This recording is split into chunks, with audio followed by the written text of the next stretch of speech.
Alors bonjour à tous et à toutes, c'est un couple une PMA. Aujourd'hui on se retrouve pour une nouvelle vidéo. Aujourd'hui on est là pour parler de plusieurs rendez-vous. Donc on va résumer le rendez-vous du 26 février, du 1er mars, du 8 mars et du 11 mars. Voilà. Donc les quatre rendez-vous qui ont eu lieu par rapport au troisième cycle pour BB2. Troisième cycle. Et donc du coup, on va vous en parler juste après l'introduction.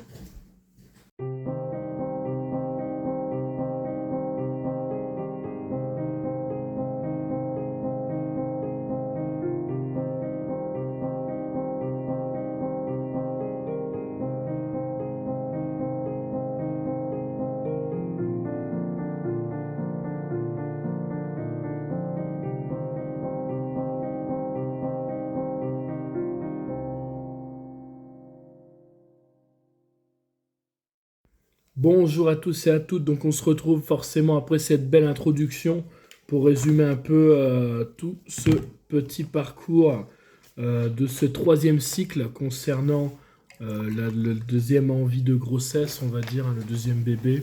Voilà. Donc, comme d'habitude, on est parti sur du 137,5 à la base, hein. On a fait un cycle de 11 piqûres et arrivé à J11, enfin 10 piqûres parce que J11, on commence à J2. Donc, arrivé à J11 le 26 février, bah écoutez, on n'a pas eu beaucoup d'évolution par rapport à ça. On a eu une prise de sang vraiment pas top du tout. Il n'y avait rien à voir niveau des follicules. Donc du coup, on s'est revu quand même le 1er mars. On a continué à 137,5. On se dit peut-être qu'il faut laisser un peu de temps aux ovaires de se réveiller. On a regardé au 1er mars, c'est pareil, il n'y a pas eu d'évolution au niveau de l'estradiol. Ça a même diminué par rapport au 26 février.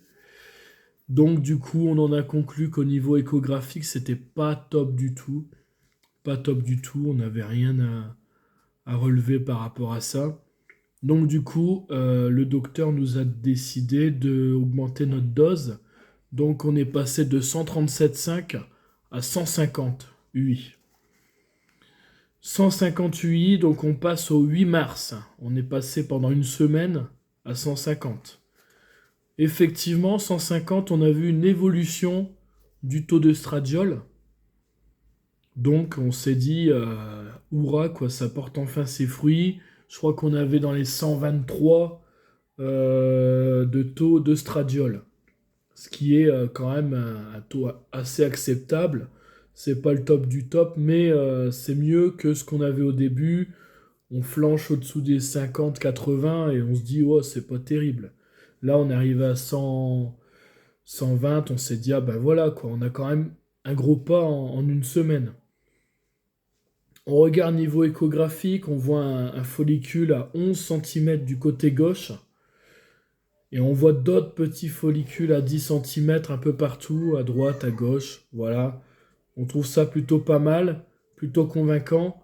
Et on nous a motivés en nous disant qu'il fallait bien maintenir les piqûres à 150 jusqu'au 11 mars. Donc du coup, on repart tout content. On se dit voilà, le 11 mars, on nous annonce à peu près une insémination si on continue dans le sens de l'évolution comme on l'a fait là pour le 8 mars. On partait pour une insémination numéro 3, intra-utérine toujours. Nous voici, nous voilà, donc nous sommes le 11 mars à l'heure où je tourne la vidéo. Malheureusement, contre toute attente, je ne sais pas ce qui s'est passé au niveau des ovaires. Alors, d'après la docteure, ça peut arriver qu'il y a une grosse pousse de croissance et d'un coup, hop, ils se relâchent et ils grossissent plus et ils restent comme ça. Et c'est ce qui s'est passé parce qu'on a vu sur la prise de sang, on est passé d'environ 123 à 113. On a perdu de l'œstradiol, on ne sait pas pourquoi. Voilà. Pourtant, on a continué les piqûres. Et donc, du coup, on n'a pas eu d'évolution au niveau des follicules. Ils étaient toujours à la même taille. Forcément, vu les résultats de la prise de sang, c'était pas étonnant. Donc, du coup, le docteur nous a vivement conseillé de faire une pause. Alors pourquoi une pause? Parce que je sais très bien que ça peut être frustrant, parce que bah, c'est frustrant pour nous hein, de se dire, voilà, on a réussi le premier, alors pourquoi pas le deuxième, et au bout de deux inséminations, pourquoi pas une troisième, et ça fonctionnerait peut-être. Mais on va prendre une pause parce que on se dit que c'est peut-être pas le bon moment, là tout de suite. Du moins, c'est ce qu'on remarque parce que les résultats sont pas favorables. Je sais pas si j'avais fait une vidéo pour ça, mais on a eu des résultats le 13 février, je crois, c'était pour l'insémination numéro 2, et elle était négative. Donc, on s'est dit, voilà, ça fait quand même deux inséminations. On a enchaîné deux inséminations en 2 mois. On allait en enchaîner une troisième, là, justement, au mois de mars. Voilà, donc je trouve qu'on a été vraiment, vraiment, vraiment vite. Et je pense que on va quand même prendre le temps de faire les choses bien pour que ce soit des résultats positifs. Et c'est pour ça qu'à mon avis, on nous a recommandé de faire une pause. Parce que c'est vrai que c'est pas évident. C'est des piqûres sur piqûres. C'est voilà.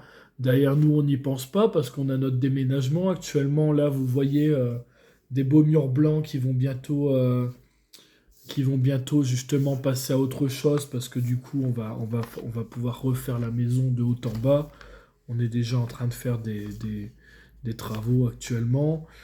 Et puis voilà, on essaye de penser à autre chose. Donc le but là aujourd'hui, c'est de vous annoncer sur YouTube justement qu'on va faire une pause. Donc forcément, vous n'allez pas avoir de vidéo pendant une semaine, voire même deux. Faut voir combien de temps on va prendre, mais on va prendre du recul. On va essayer de se centraliser sur les bonnes choses et de se dire, voilà, là on va reprendre parce que là on est motivé, là on est requinqué, là on a pris du recul, là on a fait une pause, mais on se sent motivé de recommencer. Et on y va, du faston, on recommence, on attend le J2 des règles, paf, on recommence 158 directement au lieu de 137 avant. C'était 137,5, maintenant ça passe à 150 directement à la reprise. Et on est reparti, quoi. Donc là, le gynécologue nous avait proposé la date du 20 mars pour prendre du faston, au cas où on voulait se laisser une ou 2 semaines de pause. Mais nous, on va voir en fonction de ça quand est-ce qu'on va commencer. Donc juste pour récapituler également, elle nous a proposé 3 traitements différents. Il ne faut pas prendre en même temps non plus, hein, parce que c'est 3 fois la même chose. C'est des traitements qui vont justement nous aider à avoir une petite aide à l'aide de compléments alimentaires et d'enzymes pour justement booster cette ovulation et favoriser des meilleures réussites pour les mois à venir. Alors j'entends par là, du coup, il y a 3 traitements qui nous a été proposés. Il y a le premier traitement qui s'appelle Ovunol, le deuxième qui s'appelle Ginositol, et le troisième qui s'appelle Zitolia. Donc Z-Y-T-O-L-I-A, G-Y-N-O-S-I-T-O-L et O-V-U-N-O-L. Je l'épelle également. Si jamais ça peut intéresser quelqu'un de notre chaîne, on partage nos conseils. Et on va faire une vidéo dessus parce que je compte commander justement la Zitolia. Là. La Zitolia me tente, je sais pas pourquoi. Je me dis que c'est peut-être ça qui va faire que ça va fonctionner. Je me dis, Zitolia, on est parti. Voilà. Deuxième point également, ce qu'on va faire, c'est qu'on va quand même faire attention, enfin surtout madame, elle doit surveiller le poids et notamment essayer de perdre un petit peu, même si, je tiens à l'annoncer quand même en vidéo avant qu'il y en a qui commencent à commenter, qu'on a déjà eu le tour sur les anciennes vidéos. On a commencé le parcours PMA, les 3 cycles. Depuis le premier cycle, on a commencé, on était, je crois, à 76 et on termine ce parcours à 76. Donc, on n'a pas eu de kilos de pris, malgré avoir fait des piqûres qui sont censées nous faire prendre du poids. Voilà. Donc ça, c'est quand même une évolution à constater, parce qu'il faut savoir que pour Kelio, c'était pas du tout le cas, et on a quand même pris du poids avec ces piqûres. Après, je sais pas C'est parce que là, c'était pas du tout la même durée, hein. Pour Kelio, on a pris 1 an et demi avec tout ce qui est Ovalip, avec tout ce qui est Clomid et compagnie, et tout ça, ça fait prendre du poids en réalité. Donc c'est vraiment sur la durée. Mais là, vu que ça fait que 2 3 mois qu'on est dedans, on n'a pas vraiment pris de poids, quoi, du coup, par rapport à ça. Et donc, du coup, on a décidé avec madame de faire une pause, tout simplement. De se poser, de souffler, de penser à autre chose, de faire autre chose en attendant, mais de reprendre très vite, hein. On va pas faire une pause de 3 mois, ni de 6 mois, ni d'1 an, ça sert à rien. Ça fait perdre du temps, et en plus de ça, on a encore cette envie d'avoir cette deuxième enfant, donc on voulait pas arrêter pendant plus de 3 mois, ça sert à rien. Je pense qu'on va faire une pause d'environ, ouais, peut-être 1 mois maximum, quoi. Vraiment maximum. C'est-à-dire que là, prochain rendez-vous, ça sera pas avant peut-être milieu, fin avril, quoi. Au maximum. De toute façon, c'est ce qu'on calcule. Si on commence à prendre du faston, admettons, fin de mois, on a environ 10 jours de du faston. Enfin, je sais plus si c'est 10 ou 7 jours. Donc ça fait une semaine. Donc ça commence début avril à avoir ses premières règles. Premier jour de règle début avril, on commence les piqûres. Pendant 11 jours, on arrive milieu avril, fin avril. Maximum. Et donc, on va se lancer dans ce type de traitement. Donc, soit Ovunol, soit Ginositol, ou soit Zitolia. Moi, je choisis Zitolia. Je sais pas pourquoi, mais celui-là, il y a eu pas mal d'avis positifs dessus. Les autres, un peu moins. Donc, je sais pas, je vais jouer là-dessus parce que je me dis qu'il y en a qui ont réussi grâce à celui-là. Et donc, nous, on peut réussir également de tout avantage. Je vais prendre un programme de 3 mois, mais on va pas faire une pause de 3 mois. Justement, on va le prendre à la place. Ça, c'est bien aussi de le préciser. Écoutez bien dans cette vidéo. Faut bien se dire que si vous prenez derrière l'acide folique et comment c'est, UV dose, faut pas le prendre en même temps que celui-là. C'est-à-dire, si vous prenez Zitolia ou Uvunol ou Ginositol, on arrête l'acide folique et l'UV dose, hein. Tout ce qui a acide folique et UV dose est déjà compris dans ce traitement-là, en fait. C'est pour ça qu'il ne faut pas le prendre en double, parce que le double dosage, ça sert à rien. Ça va rien changer. Et en plus, c'est pas très bon pour la santé non plus d'avoir un surdosage de vitamines ou de fer ou d'acide folique, tout simplement. Voilà un peu la vidéo que je voulais faire. Bon, c'est vrai que j'ai eu un commentaire, et je remercie d'ailleurs les abonnés fidèles. Voilà, je sais pas si je peux citer son nom, mais j'ai vu des vidéos où ça disait, on n'a plus de nouvelles, vous nous manquez, quand est-ce que vous ressortez une vidéo? Parce que là, c'est vrai que ça faisait un moment que j'avais pas fait de vidéo. Je vais vous expliquer pourquoi. Avant, on avait pris le pli de faire une vidéo à chaque rendez-vous. Sauf qu'à chaque rendez-vous, il se passait des choses. Donc on avait des choses à dire. Tandis que là, je vais sortir. Là, je vous ai parlé de 4 rendez-vous. Bah, si je vous aurais fait 4 vidéos séparées, elle aurait même pas duré 5 minutes, la vidéo. Parce que j'avais quasiment rien à dire.